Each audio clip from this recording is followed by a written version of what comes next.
name's George Geary, and I have been doing these for over a month now. Last week I took off. This week we're here. Neil's here with me, being cameraman. You need to get a pedicure, or no, manicure. Is it manicure or pedicure? I always forget I'm thinking, why is it called pedicure? Because you're thinking, are your feet petty? P-E-D-I. Yeah, but I'm thinking of petty. No, P-E-T-T-Y. it's like bipedal. It's petty. What? Yeah, it's... But it just sounds funny when you think, I'll take a mani-pedi. So, anyway, those stores are closed. I guess people are looking really gnarly now with their hair color, too. But if you're eating chocolate, throw a hat on. No one will know. We've got a special cake today. And my neighbor, it's her birthday. And I think she's going to be 6. And Ivy is her name. And she came over. She knocked on the door last week. She says, could you do a chocolate cake on TV for my birthday? And I was going to surprise her, but then today I saw her and she says, I hear you're doing chocolate cake. So today's her chocolate cake. I'm going to do my favorite chocolate cake recipe from scratch, a fudge frosting, but then I'm going to, later on, show you how to make it a surprise cake. We're going to have a lot of M&Ms in the dead center. When they cut into it, M&Ms are going to spill out. So I think it's fun and cute. What we do with this cake is different, is we're doing 7-inch rounds. A regular cake recipe for a 2-9 will be the same as 3/7. So if you, or a 9 by 13 inch recipe, you can do it by the 7s. The reason why is we want it to be tall, and when they cut into it, it'll fall out more dramatic. So that's what we're going to do, and I'll show you. I'm not going to be able to cut the cake to show you because you'll have to go to the birthday party. But you'll get the gist when I show you the whole thing, and I'll try to get them to give me a picture, and I'll show it later on in the week. Make sure you stay every single day this week. I've got tours yesterday. If you haven't seen yesterday's show, Monday was all about vanilla, and I have a tour all over the world with vanilla. Friday, I'm going to Kentucky. Not really, but you will, watching. The Maker's Mark Bourbon Trail, and I'll show you all about them dipping the bottles and all that. And I took a bunch of pictures and movies when I was there a few years ago. And I never thought I'd show everybody, but here you go. You can watch it on Friday. So today, chocolate cake. We're going to first start, we're going to melt our chocolate for our icing, and then we'll go off to the side and do the cake. Now, the thing is melting chocolate, we've got 2 kinds of chocolate here, 2 dark chocolates here, and unsweetened, and we've got some semi-sweet. And I'll hear people say, I just put it in the microwave. Well, if you do the microwave, it cooks from the inside out, and sometimes it'll burn, and I don't want your chocolate to burn. Chocolate is the most expensive of all of the ingredients, and I like to smell the chocolate while I'm working with it. Neil walked in, and I had already made some cake, and he said, I can smell chocolate in the air. And so when you smell the chocolate, it's so much nicer. So what I do, there's 2 types of melting chocolate. White chocolate and milk chocolate get melted this way. Darks, semi-bittersweet, get melted that way. Now that way is how we're doing this. This way is a different way. So we'll talk about this one first. We heat a double boiler. I do not own one of those double boilers. I talked about this my first week. I've got one back there that was Julia Child's, and I don't use it. It has a lip to it, and chocolate gets caught in it. So what I want you to do is just take a bowl, fit it on top of a saucepan. Now, what you're going to do is let it come to a slow boil and use rippling water for the darks. Only rippling water for the darks. If it's white or milk chocolate, because there's too many milk solids, you'll turn it off as soon as it starts rippling, and you'll only lose steam. You don't need anything more than steam. Steam is 212 degrees, and chocolate melts at body temperature, which is under 100. So this way, I can use the darks like this. It doesn't have all the milk solids. Milk will burn. If you ever have melted white chocolate and it really didn't melt, it kind of seized up. It's because you over melted it. It didn't go to melt. It went melting and passed all in one shot. If that ever happens to you, put it in the food processor, take some hot cream, pour it in, and you'll make some white chocolate sauce. So that's about all you can do. And throw some nuts into it, some macadamia nuts, and there you have white chocolate sauce for the vanilla bean ice cream that you made yesterday. All right, now here's our from scratch cake. And I think cake mixes came around in the 40s and 50s, and people stopped making things from scratch. If you ask somebody about a cake mix, they think that they made something from scratch, because if they throw it in the oven, they think they just made it from scratch, and they didn't. You'll get cocoa powders a lot. I use Dutch process more. Here is regular Hershey, this side, and you can see it's kind of a lighter color, and the dark Dutch processed cocoa powder is processed with alkali, and it is a richer cake, so you get a really dark cake. Now, there's another cocoa powder called blackout cocoa powder, and that is just so dark. It's darker than Oreo cookies, and I rarely use it for anything but something like a cookie that I really want dark. But that cocoa powder, you have to find it in a specialty store online, which is normally somebody like King Arthur Flour. But right now, King Arthur Flour, they're out of everything. Everyone is making sourdough bread. I can't figure this out, but it's interesting. I was on Facebook, the artisan bread people. So if you look up artisan bread on Facebook, people name their sourdoughs, and it's really hilarious, some of the names that people give their sourdoughs. So anyway, there's our cocoa powders, and we're going to use cake flour on this. And cake flour is milled from winter wheat. It's not all-purpose. It comes in a box. So we've got our cocoa powder, our flour. We've got baking soda and salt, and that's our dry ingredients. I rarely sift anything. I'm just going to blend that up because we don't want the cocoa powder to just be a one shot right on top. We want it all blended up, and we don't want that baking soda sitting on top either. So we just do that. So it's all blended just like that. Meanwhile, I'm going to look at the chocolate, and it's doing great. Just gotta let that come to a boil. Now, we have all-purpose flour. We have butter, and we have sugar. So butter room temperature. I'm doing this backwards. So we want that room temperature. Granulated sugar goes in.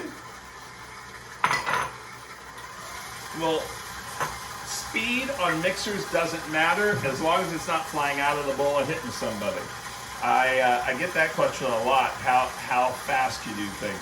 So this is really, I call a kind of a butter cake that is a 2-3 cake. So we've got our butter and our sugar in here, and don't use butter flavored Crisco. Use the real stuff, unless it's somebody's birthday you don't like. So then go ahead. If it's your weird aunt, go ahead and use the Crisco.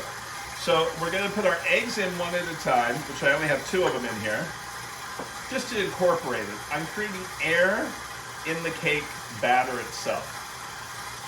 As soon as that first egg goes in, I'll add the second. And I also, yesterday we talked about making homemade vanilla, so I'm going to put the vanilla in the liquid just so I remember it. About 1 tablespoon. The recipe is all online, so you go to my website and check it out. Now I'm going to scrape the sides just to make sure I have it all blended, and then now this is the part that confuses some people in certain states, because I've taught around the world, and I had a group in Ohio that couldn't figure this out. So we're going to put this in 3 and this in 2. So I'm going to do a third, a half, a third, the rest, the second third. Did you understand that, Neil? I got that, yeah. See, Neil doesn't cook. So if I can get Neil to understand that, you aren't from Ohio either. Neil was born in Berlin, Germany. Right? That's right. Yeah. So we're going to put about a third, and you don't have to measure it, just kind of guesstimate. And you'll blend it up till it's all blended. Then we'll take whole milk. I don't use light milk. I use regular whole milk on this because I want the richness of the cake. The reason why for the vanilla in a chocolate cake is you don't put vanilla into the chocolate cake, it's going to be kind of blah. And you need that little bit of vanilla. So as soon as the dry mixes up, now we're going to take about half of this.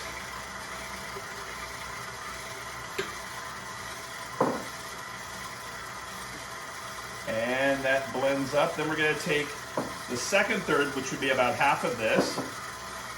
Turn it down when you put the flour in because it will go places.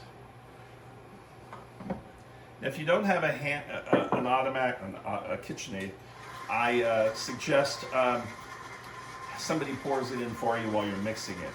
And use a larger bowl than you need so it doesn't come all out. So again, I have the speed lower until I'm going to come back to my chocolate. I'm going to move this around a little bit. So as soon as that is in the pans and in the oven, I will be able to do that. All right, so now we're going to use the rest of our liquid.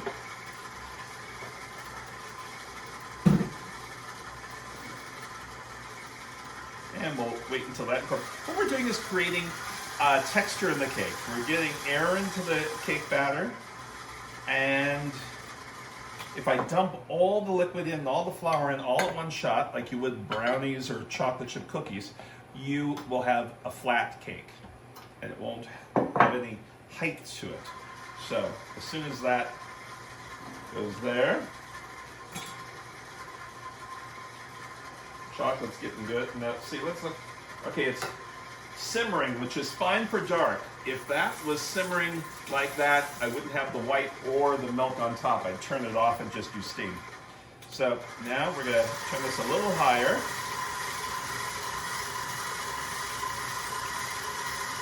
Now I'm going to scrape the sides again, and then I will make sure the bottom part is all nice and clear. If I have any little pieces of butter on it, and then we'll turn it back on just for a minute. And there's a beater blade, it's called. It's a blade. Instead of this one, you put it on and it scrapes the side for you. And this is a new machine. I don't have a beater blade to fit this one yet. I call dibs on the paddle. You call dibs on the paddle. All right, you'll get it later. Neil likes the raw dough. He's going to get worms. Were you deprived as a child and you didn't get the paddle? No. Okay, just checking. I always got the paddle. Okay, leave that right there. I won't. And now, put that off to the side. I promise. Last week, I guess it was, Neil kind of really thought I was putting water all over the paddle. Wouldn't do that. All right, now, here's our mixture. This is where you guesstimate a third in each pan.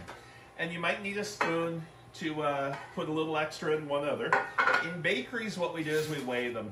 And we know exactly how many ounces goes in each one. That's when you're making a lot. So I'll just put a dollop in each. And then I will smooth them out. I'm going to put them all in the same rack, about dead center at 350, and then they'll come out. What I'm going to do, because I'm doing that special surprise thing in the middle, is I'm going to need to freeze the layers. A lot of bakeries all freeze their layers. You're able to ice a cake a lot easier. A bakery never bakes a cake, ices it, and gives it to you for sale in one day. It's always a 2 to 3 day process.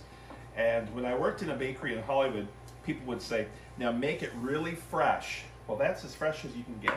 If you've ever made a cake and iced it all in one day, and it fell apart, or it didn't look good, it's because you did it all in one day. If you freeze it, ice it frozen, it works so much easier, and I'll show you that tonight when I pull them out of the freezer.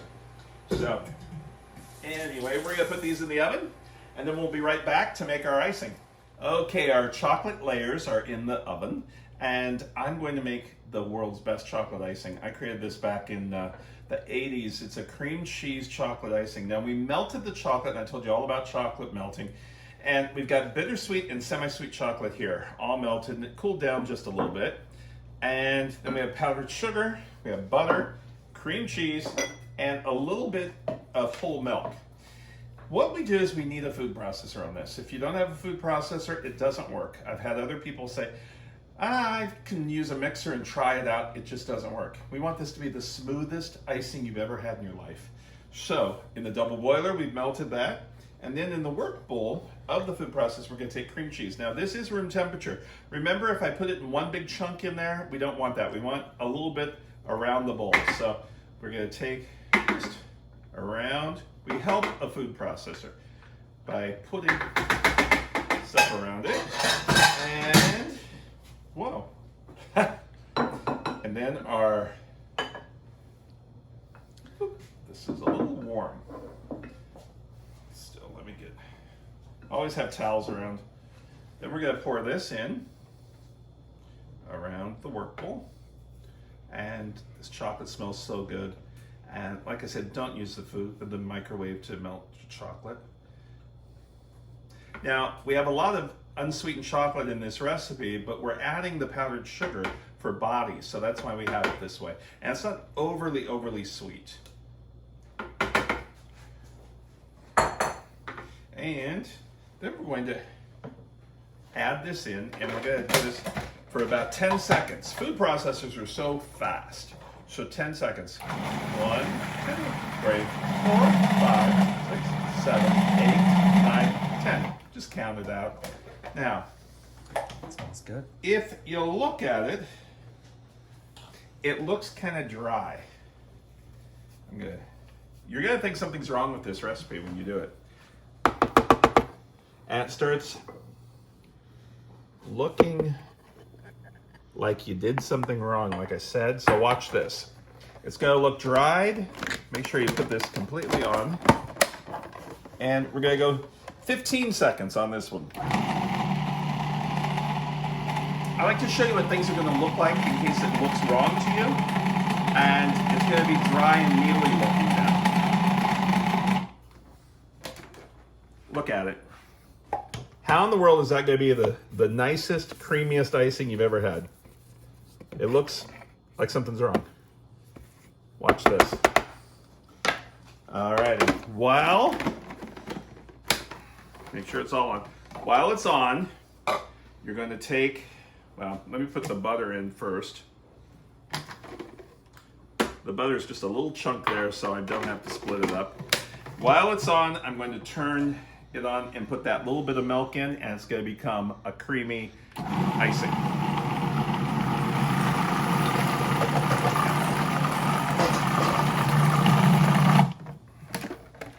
Look at that.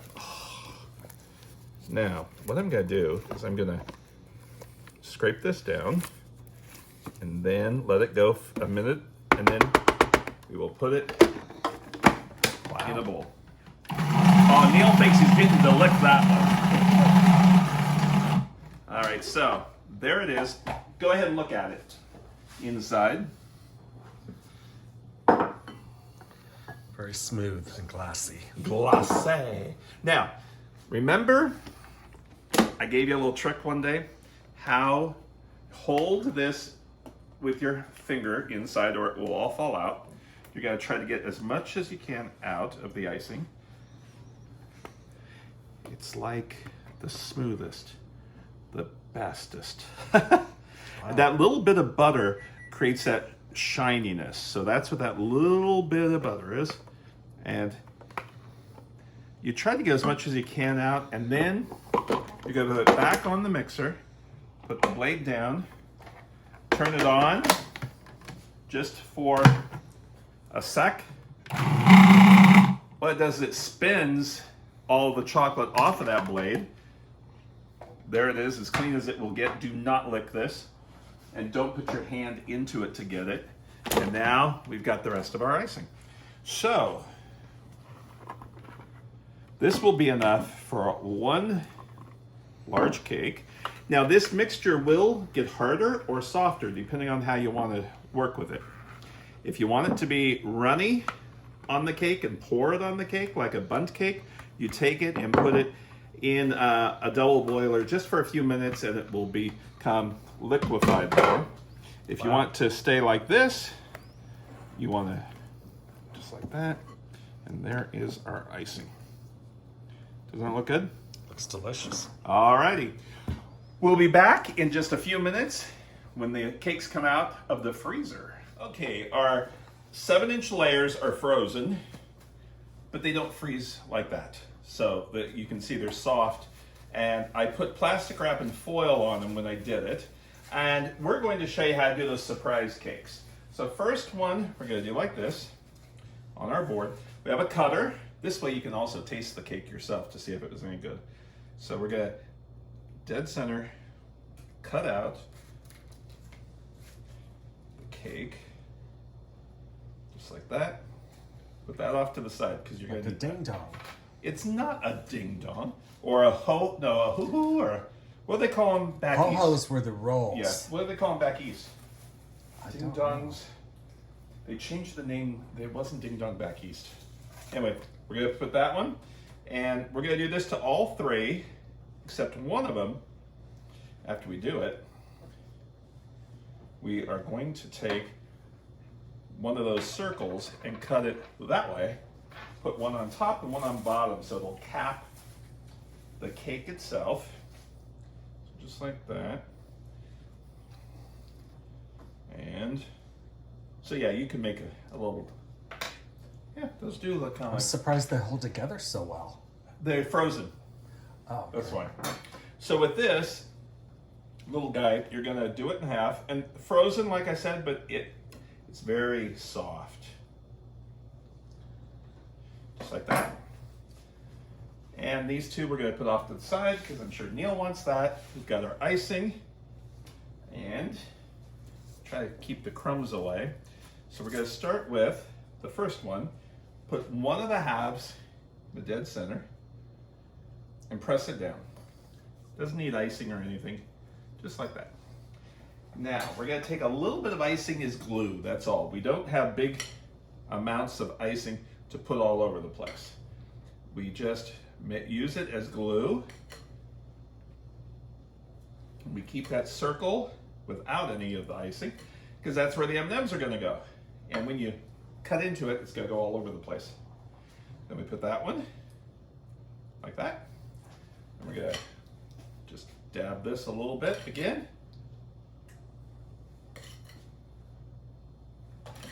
And then, now with your hands, you can manipulate the cake a little bit if you need to. Like that. Just like that. Okay, now, I feel like I need to wash my hands, but I have these. I'm gonna take and fill this center with M&Ms. Now, there's some kits where you can do all these different kind of jimmy things. If the party store would have been open, I would have done a Cinderella color or something like that. But you know, right now, things aren't really open in California. That'd be a great baby reveal cake too. Well, Pink yeah. M&Ms or blue doing, M&Ms. well, my niece was having a baby and I wanted to make one of these and I was going to do a big one. And I was going to do all of them chocolate color, except one would be the color of the baby because I just thought it'd be The fun. color of the baby. The color of the baby, yeah, pink or, you know. All right, so here's our last piece. We're gonna do that right on top. Okay. And then, oh, all those M&Ms you get to eat. Now I have some little colorful jimmies for the edges if I want to do that. And first you're gonna hold this down so you can seal the top down. And if it's tilting a little, you can push it just like that. Because you've got those M&Ms in there. You've got some weight in this cake now. Just like that. We're gonna do the edges. We got the cake. Now we're gonna go for the edges. Just a a little bit. You don't have to be really perfect with the edges because you're going to put those jimmies on top. And they just need something to stick. So let's give you a double fudge surprise cake with the M&Ms. And I'll have to make some white icing to put her birthday name on it. You got to have your name on your birthday cake. Don't you think, Neil? Sure. Sure. Neil's looking at the bowl and those pieces of cake. So we'll go around the edge. Like I said, don't worry if it doesn't look really smooth.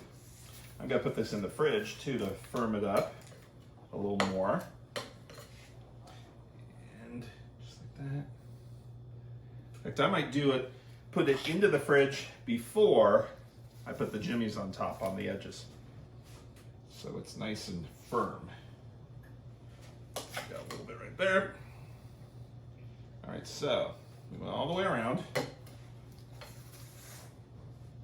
Just like that. Now we have an offset spatula. You're gonna go inward, and sometimes I'll use hot water just to heat the blade of the spatula so it's smooth. Perfect. And then